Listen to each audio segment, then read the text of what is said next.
Ivadika tanteraka ho any amin'ny pejiny toekarena indray kosa isika mahakasika ny raharaha Advance Cargo Declaration. Herinandro lasa izay dia noantitra tery ny ministry ny fizahantany ny mahazava-dehibe ny Advance Cargo Declaration na koa ny ACD izay fitaovana ahafahana manatsara foto-drafitrasa eny anivon'ny Seranantsambo. Araha isika avy hatrany ny fanazavany mahakasika an'izay.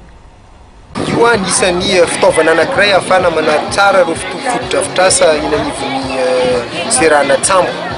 Iarahantsika malala moa fa tsy maintsy jerena ny fomba rehetrarehetra ahafahana manana ny financement manavao sy manatsara ireo foto-drafitrasa ireo dia ao anatin'izany ny fametrahana ny Advance Cargo Declaration. Io zany dia misy vola izay tsy maintsy alohan'ireo mpitatitra sambo amin'ny conteneur.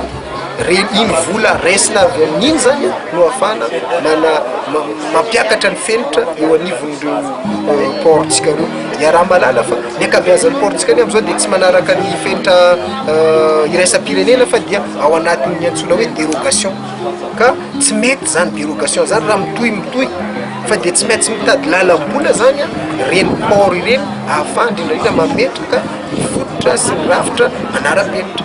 Tsy maintsy misy ihany zany io tsy maintsy misy ny somary manahirakirana indrindra eo amin'ny lafin'ny fiarahamonina fa dia ny ao ministera dia vonatrany fandresy lahatra dialogue.